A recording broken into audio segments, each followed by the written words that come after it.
Hello दोस्तों।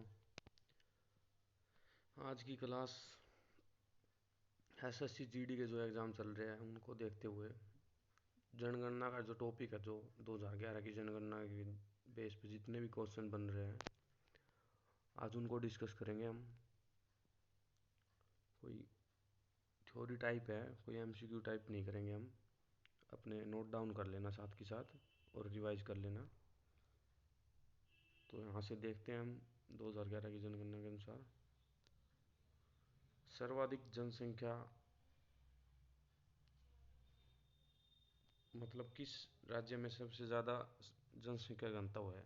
राज्य के अनुसार बिहार में है सबसे ज़्यादा 1106 व्यक्ति प्रति वर्ग किलोमीटर, बिहार में सबसे ज़्यादा है। अगर पूछे 2011 की जनगणना के अनुसार सर्वाधिक जनसंख्या में दूसरे स्थान पे कौन सा राज्य है, तो आपका सेकंड हो जाएगा पश्चिम बंगाल।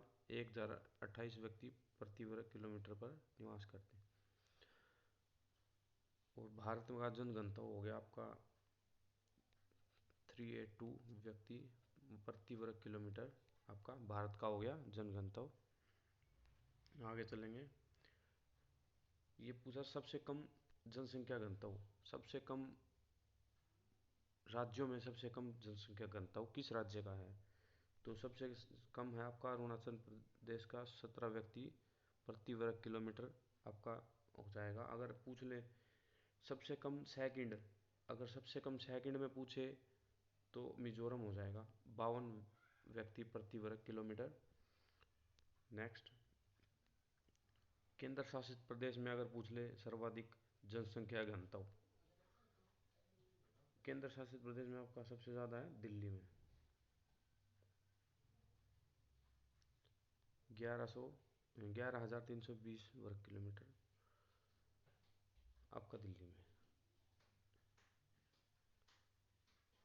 सर्वाधिक जनसंख्या में अगर सेकंड में पूछे आपसे यूटी में, तो अंडमान निकोबार 40 व्यक्ति प्रति वर्ग किलोमीटर सबसे कम में।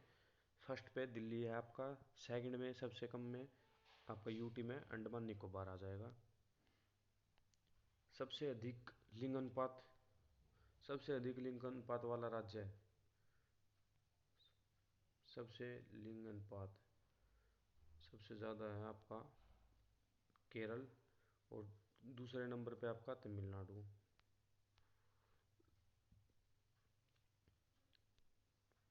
सबसे कम लिंग अनुपात अधिक था आपका केरल का, और सबसे कम आपका हो जाएगा हरियाणा 879।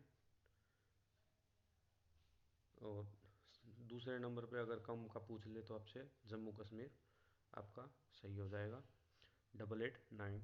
आंकड़े भी थोड़े देख लेना।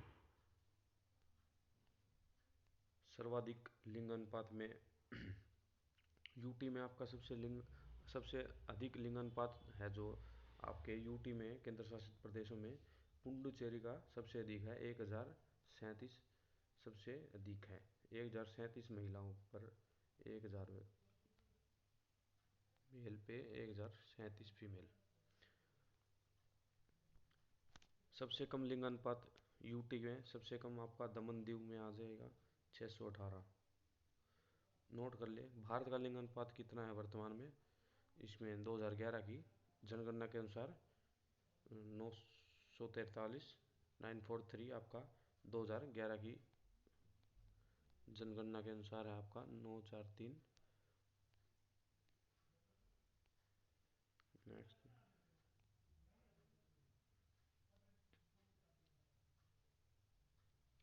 सर्वाधिक लिंग अनुपात केंद्र शासित प्रदेश पुडुचेरी हो गया आपका। न्यूनतम आपका बता दिया दमन दीव। नेक्स्ट चलेंगे, सर्वाधिक साक्षरता दर, सर्वाधिक साक्षरता दर आपकी केरल 94% सबसे अधिक। दूसरे पे आपका मिजोरम 91.3% आपका सेकंड नंबर पे है। फर्स्ट पे आपका केरल है, सेकंड पे आपका साक्षरता दर में मिजोरम है 91.3। थोड़ा इनको नोट डाउन कर लेना, ये बहुत बार पूछता है केरल वाला।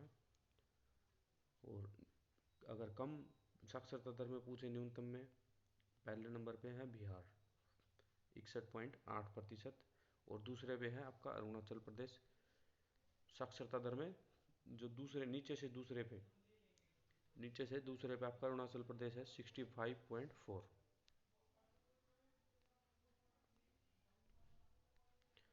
सर्वाधिक जो साक्षरता दर है सबसे केंद्र शासित प्रदेश में आपका पूछा जाए तो आपका लक्षद्वीप हो जाएगा। यूटी में आपका साक्षरता दर में सबसे अधिक लक्षद्वीप 1.8%, और सबसे कम साक्षरता वाला यूटी आपका दादर नगर हवेली 76.2% आपका हो जाएगा। स्त्री और पुरुष साक्षरता दर में सबसे अधिक अंतर आपका राजस्थान में है। स्त्री और पुरुष साक्षरता दर में सबसे अधिक अंतर राजस्थान में। नेक्स्ट चलेंगे, ये आपके देख लेना वन लाइनर कुछ क्वेश्चन है। भारत में जनगणना की शुरुआत 1872 मेयो के शासनकाल में हुई। 1872 में शुरुआत, और नियमित रूप से जनगणना हुई 1881 में रिपन के टाइम में। ये आपकी हुई रिपन के टाइम में। स्वीडन में सर्वप्रथम जनगणना कराने का श्रेय स्वीडन को जाता है। 1700 स्वीडन में विश्व में सबसे पहली 1749 में विश्व में पहली जनगणना किसने कराई? स्वीडन 1749। इसका सबसे उच्च अधिकारी जो जनगणना है आपकी उसका सबसे उच्च अधिकारी registrar general and census commissioner of India होता है। जनगणना 2011 स्वतंत्र भारत की जो आपकी 2011 वाली है, जो आपकी स्वतंत्र भारत की है 7वीं जनगणना थी, और 2011 के आंकड़ों के अनुसार भारत की जनसंख्या 121 करोड़ लगभग। विश्व की कितनी है? कुल 17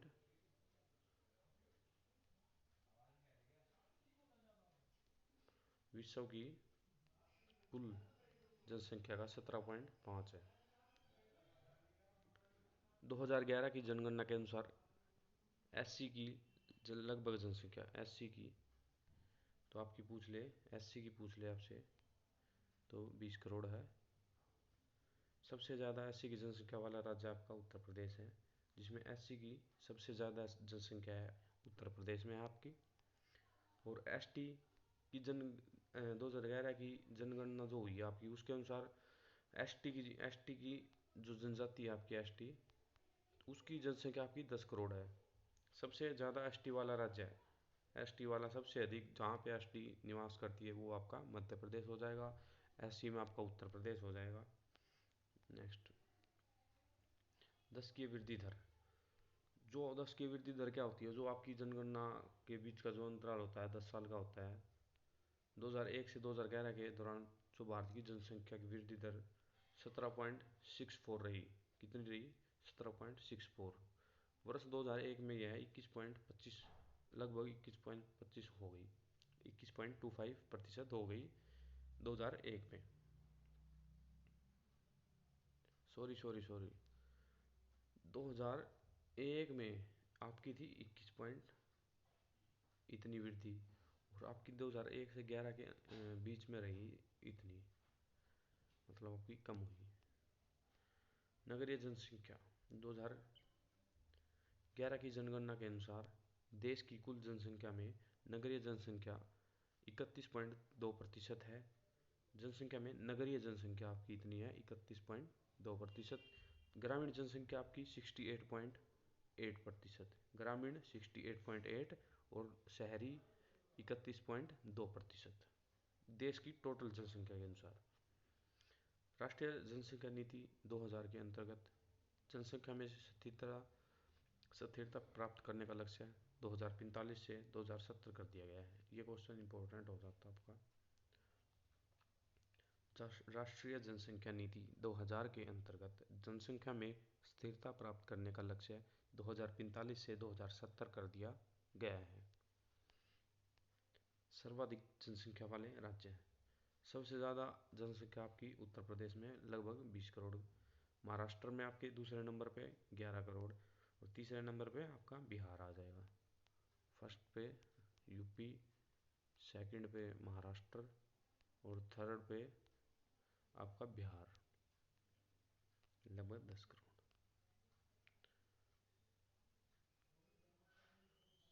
न्यूनतम जनसंख्या वाले राज्य है। सबसे कम जहाँ जनसंख्या है, सबसे कम सिक्किम में है, लगभग 6 लाख ही है। और दूसरे पे जहाँ सबसे कम जनसंख्या है वो है मिजोरम। पहले पे सबसे कम सिक्किम, दूसरे पे मिजोरम। सिक्किम में आपकी 6 लाख लगभग और मिजोरम में आपकी 10.97 लाख दूसरे नंबर पे सबसे कम में आ जाता है। यूटी में सबसे अधिक आपकी दिल्ली में 1.67 करोड़ जनसंख्या। और सबसे कम पूछी जाए जनसंख्या आपकी यूटी में, लक्षद्वीप में आपकी 64,000। 10 की वृद्धि दर राज्य है। सबसे अधिक 10 की वृद्धि दर मेघालय 27.8%, अरुणाचल प्रदेश लगभग 26%, कभी कभी 26 पॉइंट कुछ में भी दे देता है। 10 की जो थी आपकी सबसे ज़्यादा गिरावट आई आपकी नागालैंड में आई, माइनस में रही आपकी नागालैंड में 10 की वृद्धि दर। जो माइनस में एकमात्र राज्य था आपका नागालैंड, -0.6%। और केरल में कितनी गिरावट रही आपकी 10 की वृद्धि दर में, 4.9% आपकी केरल में। सबसे अधिक जो गिरावट, जो प्रतिशत वृद्धि दर में गिरावट है माइनस में जाने वाला, वो आपका नागालैंड हो जाएगा। कुछ इंपॉर्टेंट बिंदु है। हेनरी वॉल्टर को भारतीय जनगणना का पिता कहा जाता है। भारतीय जनगणना का पिता कहा जाता है हेनरी वॉल्टर भारतीय जनगणना का पिता कहा जाता है। प्रथम औपचारिक जनगणना 1881 में रिपन, ये मैंने आपको ऊपर भी बताया था, रिपन के टाइम में नियमित रूप से हुई थी 1881 में। Nodal ministry of home affairs nodal ministry.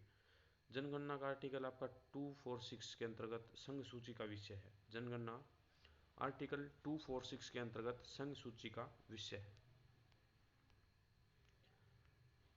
यहाँ पे आपकी क्लास ख़त्म होती है और ये आपका कुछ इम्पोर्टेंट टॉपिक है। एक क्वेश्चन आपका ज़रूर देखने को मिलेगा इस क्लास से। आशा करता हूँ क्लास को अपना, अगर एक बार में याद ना हो पाए तो क्लास को दोबारा 2x पे करके देख सकते हो, या आपने एक बार नोट्स बना के उनको बार बार 2-3 बार आपको रिवाइज कर लेना, आपको अच्छे से हो जाएंगे। तो पेपर में ज़रूर एक क्वेश्चन देखने को मिलेगा। धन्यवाद। आज के लिए इतना ही। Bye bye.